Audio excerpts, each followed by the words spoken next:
அஸ்ஸலாமு அலைக்கும். மீண்டும் மாலை நேரத்துக்கான மிக முக்கியமான சில தகவல்களோடு தான் வந்திருக்கேன். வீடியோவை கடைசி வரைக்கும் பாருங்கள். தெரியாத நண்பர்களுக்கும் மறக்காமல் ஷேர் பண்ணுங்கள். வீடியோ பிடிச்சிருந்தால் ஒரு லைக் பண்ணுங்கள், சப்ஸ்கிரைப் பண்ணுங்கள். மறக்காமல் பெல் பட்டனை ஒரு செலக்ட் பண்ணுங்கள். அப்போ தான் நான் போகிற ஒவ்வொரு தகவலும் உங்களுக்கு நோட்டிஃபிகேஷன் மூலம் கிடைக்கும். மிக முக்கியமான சில தகவல்கள் இருக்குது. அக்காமா இல்லாதவர்களுக்கான சில தகவல்கள் இருக்குது. அதே மாதிரி வியாபார தலங்கள் சம்மந்தமான தகவல், அதே போல் பணிப்பெண்ணுக்கு நடந்த அநீதி. வீடியோவை ஸ்கிப் பண்ணாமல் ஃபுல்லாகவே பாருங்கள். பல முக்கிய தகவல்கள் இருக்குது. காலையில் நாம் ஒரு பர்ஸு கிடச்சிருக்குது. அது சால்மியாவில் பிளாக் 12 கிடைச்சது அப்படின்றத பற்றி தெரிவிச்சிருந்தோம். அந்த பர்ஸ் காணாமல் போன உரிய நபரிடம் அவருடைய purse, ID card, bank card எல்லாமே ஒப்படைக்கப்பட்டது. அல்ஹம்துலில்லாஹ். Assalamu alaikum. Hada ismu sino? Inta. Ana Syahid. Syahid atika ana pataka mal buku kullu. Alhamdulillah. Alfa shukran. Mashkur habibi. அல்ஹம்துலில்லாஹ். தொலைத்து விட்டு தேடுற அந்த வருத்தம், வலி எவ்வளோன்றது எல்லாருக்குமே தெரியும். அவருக்கு கிடைச்சதே பெரிய விஷயம். அதே போல் நாளைய தினம் இலங்கை பூராகவும் பாடசாலைகளை அனைத்தையும் மூட கல்வி அமைச்சகம் உத்தரவிட்டுள்ளது. இலங்கையில் தற்போது பெய்து வரும் அதிக கனமழையால் இலங்கையில் பல பகுதிகள் வெள்ளத்தில் மூழ்கும் அபாயம் தற்போது அறிவிக்கப்பட்டுள்ளது. அதே போல் ரெட் அலர்ட் இலங்கையினுடைய ஒரு சில பகுதிகளில் அந்தளவு அதிகமான மழை. மல்வான மெயின் ரோட் இன்றைய தினம் காலை 7 மணிக்கு இருந்த நிலவரம் தான் இது மல்வானை பகுதிகளில். அதே போல் இன்னும் சில பகுதிகளில் மண் சரிவு அபாயமும் இருப்பதாக தெரிவிச்சிருக்கிறாங்க. இலங்கையர்களே, உங்களுடைய குடும்பத்துடைய நிலைமை என்ன, அவர்கள் என்ன நிலையில் இருக்கின்றார்கள், அவங்களுடைய தேவைகள் என்ன, இந்த நேரத்தில் நிச்சயமாக நீங்கள் கால் பண்ணி பேசணும், கேட்கணும். மறந்துடாதீங்க. இது வேங்கல்ல பகுதிகளில் உள்ள நிலைமை.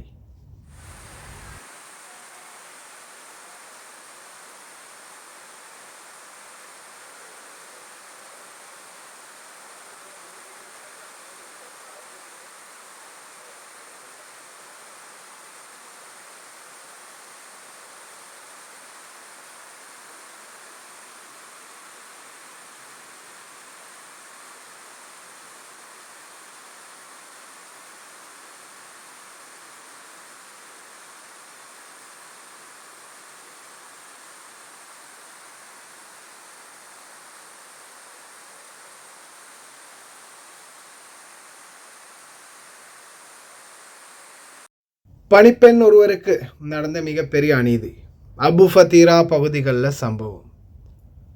இந்த சகோதரியுடைய தலைமுடியை பிய்த்து, அவங்களுடைய தலைமுடியை வெட்டி, கையை காலை எல்லாத்தையுமே அடித்து உடச்சி ரொம்ப மோசமான நிலைமையில் ஒரு கொடுமைப்படுத்திருக்கிறாங்க ஒரு குவைத்தி வீட்டில். அதுக்கப்புறமா வீட்டை விட்டு தப்பி ஒரு மாதிரியாக எப்படியோ ஓடிப்போய் 2 இலங்கை வாலிபர்கள் தான் கண்டு உடனடியாக அவங்கள போலீஸுக்கு போக வச்சு, அதுக்கப்புறமா போலீஸ் மூலமாக மற்ற வேலைப்பாடுகள், அதே மாதிரி அவங்கள மருத்துவ பரிசோதனைக்கு அனுப்பினதுலேருந்து எல்லா வேலைப்பாடுகளையும் முன்னெடுத்திருக்கிறாங்க. இந்த வீடியோ இப்போ நீங்கள் பார்க்கக்கூடிய காட்சி என்னென்னா, இவங்க இந்த நாட்டுக்கு வந்து 1 மாதம் அந்த வீட்டில் வேலை செஞ்ச பிறகு ஏஜெண்ட்டுக்கு கொடுத்த வீடியோ. இனிமேல் எக்காரணத்தை கொண்டும் இந்த நாட்டுக்கு வரக்கூடியவங்களாக இருந்தாலும் சரி, வந்திருக்கிறவங்களாக இருந்தாலும் சரி, ஒரு காலமும் நான் வந்திருக்கிறேன், எனக்கு வீடு நல்லா இருக்குது, சாப்பிட கொடுக்குறாங்க, தூங்குறதுக்கு டைம் கிடைக்குது, ஃபோன் பேச கொடுக்குறாங்க, எனக்கு இப்படியெல்லாம் சலுகை இருக்குது அப்படின்னு ஒருபோதுமே வீடியோ கொடுக்கக்கூடாது. உங்களுக்கு 6 மாதம் போன பிறகு, இல்லை 1 வருஷம் போன பிறகு, இல்லை நீங்கள் கேன்சல் பண்ணி நாட்டுக்கு போகும்போது உங்களுக்கு அந்த வீடு உண்மையிலேயே நல்லா இருந்துச்சுன்னா உங்களுக்கு வீடியோ கொடுக்கணுமா இருந்தால் ஏஜெண்ட்டுக்கு இந்த மாதிரி நான் இந்த வீட்டுக்கு வந்தேன், இந்த ஏஜெண்ட்டால் வந்தேன், இந்த வீடு நல்லா இருக்குது, எல்லாமே சரியான சலுகைகள் எல்லாமே சரியாக கிடைச்சிது அப்படின்றத நீங்கள் போகும்போது, இந்த வீட்டை விட்டு போகும்போது வேணால் வீடியோ கொடுத்துட்டு போங்க. வந்து 1 மாதத்துலேயோ 10 நாள்லேயோ இல்லை 2 மாதத்துலேயோ கடைசி வரைக்கும் வீடியோ மட்டும் இந்த மாதிரி கொடுக்காதீங்க. ஏன்னா இது பார்த்திங்கன்னா ஒரு பக்க சார்பாக அவங்க பக்கம் நியாயத்தை எடுத்து கூறுறதுக்கு இது ஒரு சாட்சியாக போயிடும். அதுக்கப்புறமா இவங்க வந்த புதுசில் நல்லா தான் இருந்தாங்க, இந்த இருக்கு பாருங்கள் வீடியோ, இவங்க எங்களுக்கு வாக்குமூலம் கொடுத்துருக்காங்க அப்படின்னு நீங்கள் நாட்டில் ஃபாரின் மினிஸ்ட்ரிக்கு கம்ப்ளைண்ட் பண்ணினா ஃபாரின் மினிஸ்ட்ரிக்கு இவங்க இந்த வீடியோவை போட்டு காட்டுவாங்க. ஏஜெண்ட்டுகளை பற்றி தெரியாது நம்மளுக்கு. பேட்டரிக்கும் பாடுவாங்க, கரண்ட்டுக்கும் பாடுவாங்க, விட்டா பைனுக்கும் பாடுவாங்க. எல்லா பக்கமும் வளைந்து பாடுவாங்க. அவங்க பணத்தை பாதுகாக்கிறதுக்காக என்ன வேணாலும் செய்வாங்க. அதனால் எக்காரணத்தை கொண்டும் யாருமே இதுக்கு பிறகு வீடியோ வந்து நான் வந்திருக்கிறேன், வீடு நல்லோம், இந்த ஏஜென்டால் தான் வந்தேன், எனக்கு எல்லா சலுகையும் இருக்குது அப்படின்ற வீடியோ ஒரு போதும் எக்காரணத்தை கொண்டும் நீங்கள் கொடுக்கக்கூடாது. இந்த வீட்டை விட்டு போகும் வரைக்கும். இந்த வீட்டில் நீங்கள் சேவையை முடிச்சுட்டு நீங்கள் நாட்டுக்கு போகிறீங்களா, அந்த நேரத்தில் உங்களுக்கு இந்த வீடு நல்லம் அப்படின்றது உங்களுக்கே தெரிய வருதா, ஓகே, நீங்கள் தாராளமாக வீடியோன்னு எடுத்து விருப்பம்னா கொடுத்துட்டு போங்க. அப்படி இல்லாமல் ஒரு போதும் தயவு செய்து வீடியோ மட்டும் எடுத்து கொடுக்காதீங்க. அதே போல் இப்போ இந்த சகோதரியுடைய நிலைமை வந்து நேற்றைய தினம் இவங்க செய்தியில் போடும்போது இலங்கையில் உள்ள செய்தி சேவைகள் முதலாவது என்ன நடந்துச்சு அப்படின்றத குடும்பத்துக்கிட்ட விசாரிக்கிறாங்க, நாட்டில் செய்தியாக பரப்புகிறாங்க.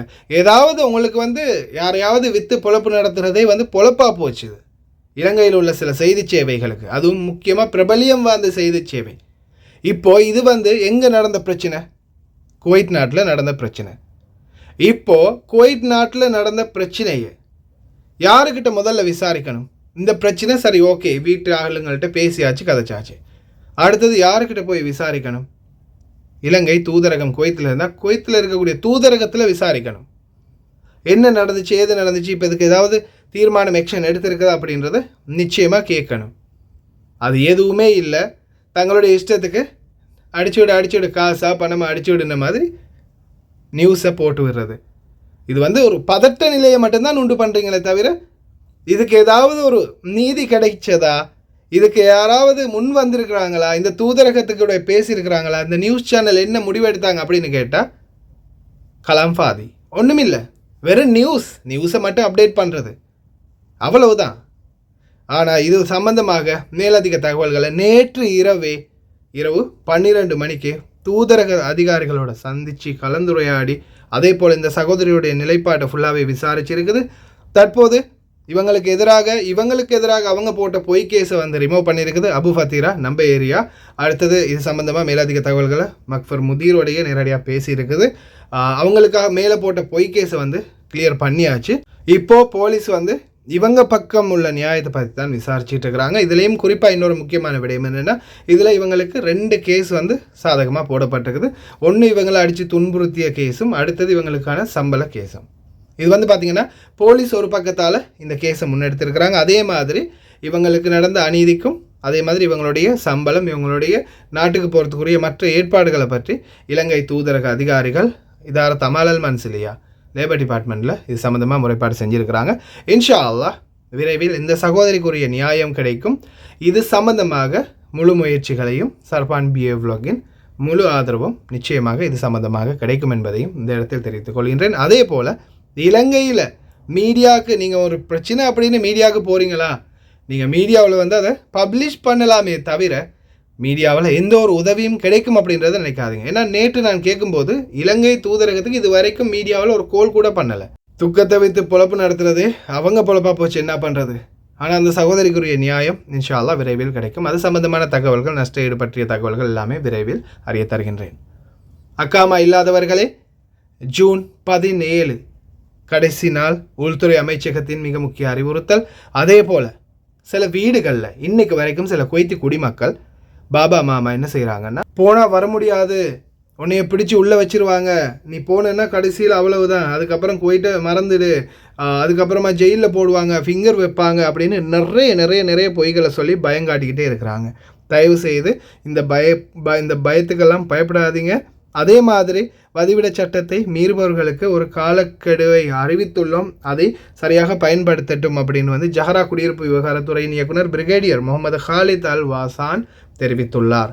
அதே மாதிரி இந்த அரபி வீடியோ வந்து உங்களுடைய மாமா பாபா அப்படி போக வேணும்னு சொல்றவங்கள்ட்ட காட்டுங்க. وزارة الداخلية أن تترجم الحملة الإعلامية تقريبا اللغات اللي تصل إلى أكبر كم من المخالفين، ومنها اللغة الهندية والبنغلاديشية واللغة الفلبينية الفرنسية الإنجليزية، أساس تصل إلى أكبر شريحة من المخالفين وتصل لهم المعلومات وتصل لهم نعم. واكيد انه يعني في وجود هذه التسهيلات اللي وضعتوها بالمهله، يعني ما هو مثل ما قال زميلي نجيب، ما هو وقت يعني قصير، يعني من شهر 3 وحتى بعد اسبوعين من الان، يعني خلينا نتكلم انه شهر 6، يعني بما يعني نقول 3 شهور بصراحه يعني وايد زين، وفي تسهيلات اكيد بنتكلم عنها من خلال حوارنا. نعم.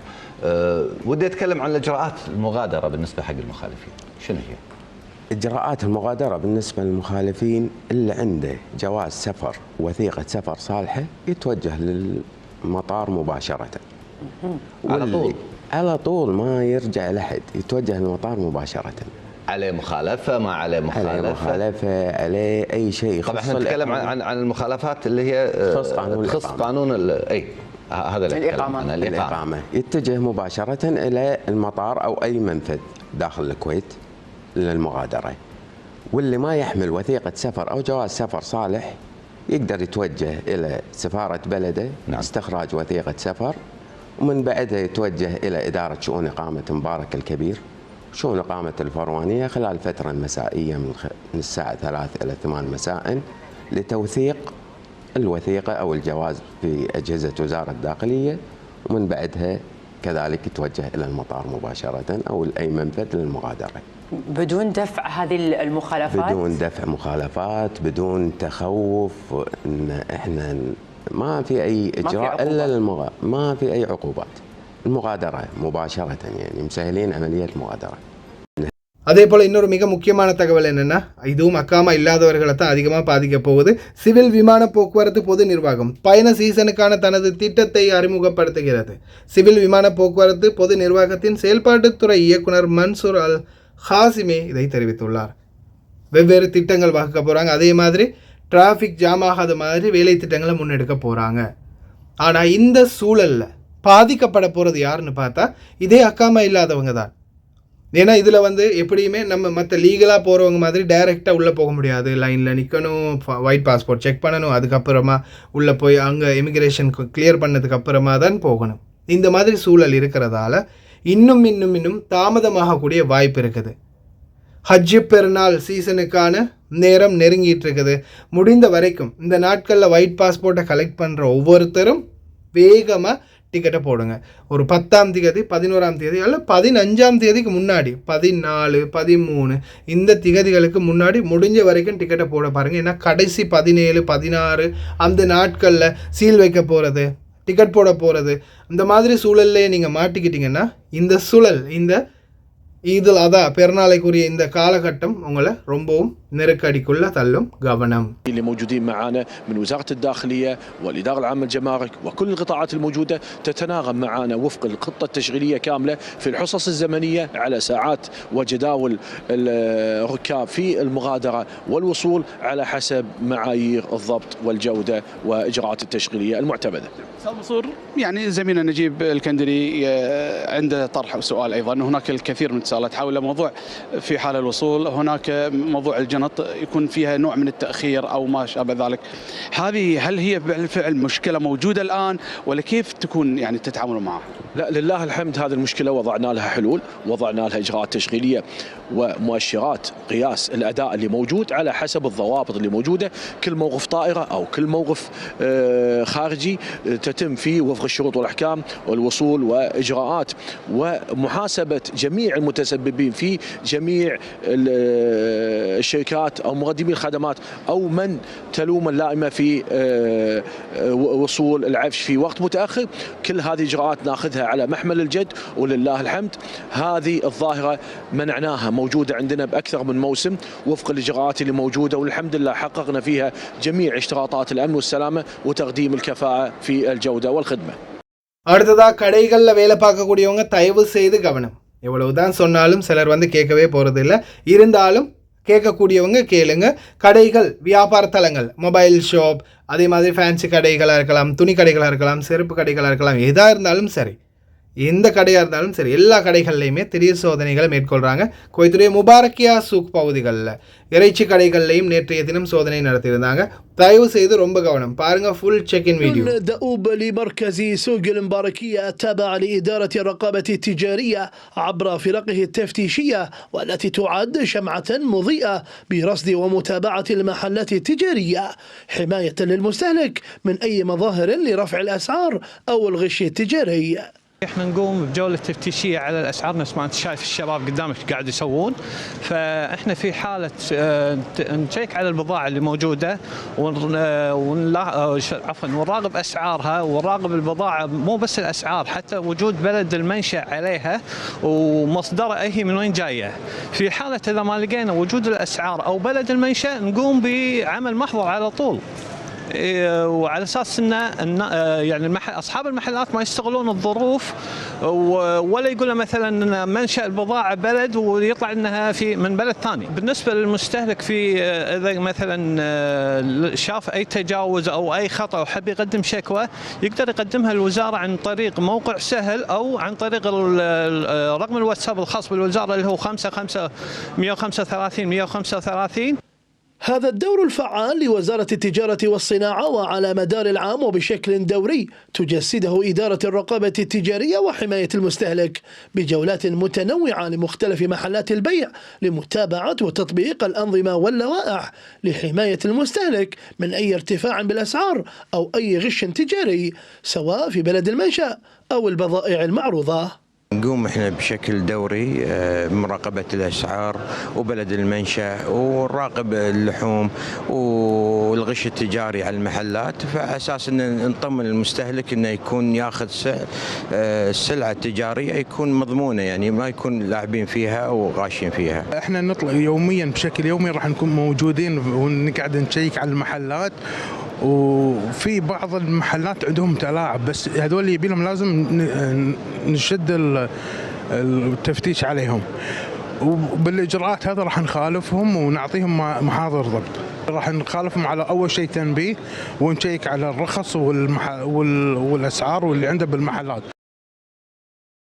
உங்களுக்கு ஏதாவது ஒரு முக்காலமாக வருது கோல் வந்து சாதாரணமாக இப்போ விவா கம்பெனிலேருந்து வர மாதிரி வேறு ஏதாவது ஒன்றில் வர மாதிரி இப்போ நம்ம ஒரு கஸ்டமர் கேருக்கு கால் பண்ணி பேசும்போது எப்படி பேசுவாங்களோ அது மாதிரி ஏதாவது கோல் வந்து அதில் பேசுகிறாங்களா? அதுவும் 1ஆம் நம்பர் ஃப்ராடுகள், திருடர்கள். தயவு செய்து ரொம்ப கவனம். இது சம்பந்தமாக ஒரு குவைத்து குடிமகனே வீடியோ போட்டிருக்காரு, பாருங்கள் சம்பவத்தை. هذول النصابين يا شباب. الو اهلا بك في بنك التمويل الكويتي. بطاقتك البنكية محظوره لعدم تحديثك لنظام عام 2024. سيتم نقلك لأحد موظفين بنك التمويل لتحديث بياناتك، وسيتم تسجيل المكالمة لضمان جودة الخدمة. البنغالي كله الفويس. الو السلام عليكم. وعليكم السلام، يا هلا ومرحبا. حبيبي وياك جاتب عبد الله بيت التمويل الكويتي. الله يسلمك. الله يخليك. انا ترى بطاقتي المفروض انها بعد اسبوع تنتهي، بس يمكن صار خلل عندكم او ما ادري، قاعد تقولون انها انتهت لازم احدثها. ما يخالف شوف احنا فعل لك الاعلان وحدث لك البطاقه ان شاء الله، وفيك من راتب البطاقه المدني. كم راتب المدني؟ انا ترى ما عندي وقت اروح للفرع، اذا تقدر تخلص لي اياها بالتليفون اكون شاكر لك. الان 5 ريال فعل لك الخدمه. كم رقم المدني؟ الله يخليك. رقمي المدني لحظه. انا خاف انتم مو انت صدق بيت تمويل ولا قاعد تقصون علي؟ اخاف انتم هذول النصابين يتكلمون عنهم. لا ما فهمتك، لا تخاف. الحمد لله. انت كويتي؟ وين بطاقتي؟ اي نعم اجمل وياك. زين اسمع، انت شنو اسمك؟ جاسم. الحين انا قاعد اسوي فيديو عشان الانستغرام وسناب شات، انا بوري الناس كله ان انت نصاب وحرامي. قول لهم، كلمهم، اسمع كلمهم قول لهم ان في ناس وايد اخذتوا فلوس بالحرام، قول لهم ان انتم ملحدين. اسمع، انت لما تسبني انت ما قاعد تعورني، انا مو خايف منك. عند الله فوق انا ابي اشوفك في نار جهنم. انا مسلم الحمد لله، انت راح تكون في سكره.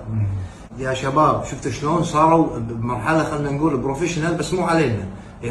ترد على التليفون يحط لك تسجيل من بيت التمويل من البنك الوطني، تسجيل رسمي، بعدين يقول لك تحديث البطاقه في ناس مع الاسف امهاتنا وابهاتنا الرعيل الكبار بالسن وفي بعض الشباب مع الاسف ينجرف وراء هذه السالفه وتطير فلوسه بخلال وظرف 5 دقائق بس. ديروا بالكم. அதெல்லாம் விடுங்க. இந்த குவைட் வின்னருக்கு என் மேலே எவ்வளவு கடுப்பு இருந்தா, எவ்வளவு ஒரு ஆத்திரம் இருந்தா, இந்த மாதிரி எனக்கு மெசேஜுக்கு மேலே மெசேஜ் ஒவ்வொருத்தருக்கும் 1-2 தான் மெசேஜ் அனுப்பியிருந்தாங்க. நான் என்னமோ இவங்களுக்கு ஸ்பெஷல் போல் தெரியுது, நம்மளை வச்சு செய்யணும்னு நினச்சி டெய்லி ஒரு நாளைக்கு 3-4 மெசேஜ் அனுப்பிக்கிட்டே இருக்கிறானுங்க, பேக் டு பேக்.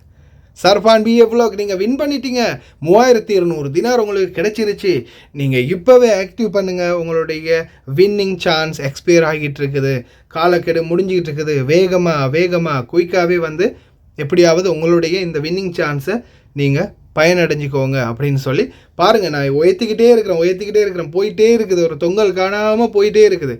வின்னிங் சான்ஸை வந்து மிஸ் பண்ணாதீங்க, இப்போவேன்னு. என்னடா இப்போவேன்னு நம்மளை போட்டு கொள்கிறாங்களே அப்படின்னு நானும் என்ன செஞ்சேன், சரி இதில் ஒரு முடிவு எடுப்போம் அப்படின்னு சாதாரணமாக இது வந்து வேறொரு ஜிமெயில் ஓப்பன் பண்ணி மொபைல் நம்பர் எதுவுமே கொடுக்காமல், ஃபோனில் உள்ள மற்ற டேட்டாஸ் எதுவுமே இல்லாமல், மற்ற நார்மல் ஃபோன் என்கிட்ட இருந்து மற்ற ஃபோனில் இந்த மெசேஞ்சர் ஆன் பண்ணி இதில் போய் செக் பண்ணி பார்க்குறேன்னு பார்த்தா உடனே லோட் ஆகிச்சு. என்ன தான் செய்கிறானுங்கன்னு பார்ப்போமே இந்த லிங்க்கில். அதுக்கப்புறமா உள்ளே போனால் அடுத்தது என்ன தெரியுமா, உங்களுக்கு ஒரு OTP கோட் வரும் உங்கள் நம்பருக்கு, அதை நீங்கள் சென்ட் பண்ணினீங்கன்னாலே போதும், உங்களுடைய எல்லா டீட்டெயில்ஸும் மெட் ஆகிரும். அதில் எது வருதுன்னு பார்த்தீங்கன்னா உங்களுடைய சிம் கார்டு, STCயா, ஒரிடோவா, ஜெய்னா, எந்த சிம் கார்டு அப்படின்றத பார்த்து அந்த சிம் கார்டுடைய சிம்பிளை டச் பண்ணிவிட்டு, அந்த நேமை டச் பண்ணிவிட்டு அதுக்கப்புறமா உங்களுடைய நம்பரை கொடுக்க சொல்கிறாங்க. நம்பரை கொடுத்ததுக்கப்புறமா அடுத்த கட்டம் என்ன நடக்கும் தெரியுமா, OTP ஒன்று வரும். OTPக்கு நம்பரை நீங்கள் அதில் அட்டாச் பண்ணினதுக்கு அப்புறமா உங்களுடைய மொபைல் ஃபோனில் இஷ்டத்துக்கு எதையாவது ஆக்டிவ் பண்ணுவாங்க. இது வந்து பார்த்திங்கன்னா கம்யூனிகேஷன்லேயே வரும். கம்யூனிகேஷன்லேயே பார்த்தீங்கன்னா இப்போ சாதாரணமாக நீங்கள் 5 தினார் கார்டு போட்டிங்கன்னா 5 தினார் கார்டும் மாசலாமா, இல்லை ஒரு வேளை நாட்டுக்கு மிஸ்கால் பண்ணுறதுக்காக ஒரு 500 ஃபில்ஸ் ஃபோனில் எக்ஸ்ட்ரா வச்சுருக்கிறீங்களா, அதுவும் மாசலாமா.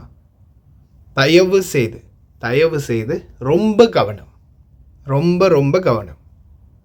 ஏன்னா உங்களுடைய பணத்தை எந்த வழியில் ஆட்டி போடலாம் அப்படின்றத தான் இவங்க வந்து முயற்சி பண்ணிகிட்டு இருக்கிறாங்க. பலதரப்பட்ட ஹேக்கர்கள் உருவாக்கிட்டாங்க. அதனால் தயவு செய்து ரொம்ப கவனமாக இருங்க. அதே மாதிரி பணிப்பெண்களே ஏதாவது பிரச்சனைகள் வரத்துக்கு முன்னாடி சூதானமாக இருந்துக்கோங்க. தயவு செய்து ஏஜென்ட்டுகளுக்கு ஒருபோதுமே வீடு நல்லம் அப்படின்ற கிளாரிஃபிகேஷன் சர்டிஃபிகேட் மட்டும் கொடுக்காதீங்க. கொடுத்துட்டீங்க, அதுக்கப்புறம் நீங்கள் என்ன தான் கஷ்டம்னு சொன்னாலும் கணக்கெடுக்க மாட்டாங்க. கடைசி வரைக்கும் பார்த்த எல்லாருக்குமே ரொம்ப நன்றி. தெரியாத நண்பர்களுக்கும் மறக்காமல் ஷேர் பண்ணுங்கள். வீடியோ பிடிச்சிருந்தா ஒரு லைக் பண்ணுங்கள், சப்ஸ்கிரைப் பண்ணுங்கள். இன்னொரு நல்ல வீடியோவில் சந்திக்கலாம்.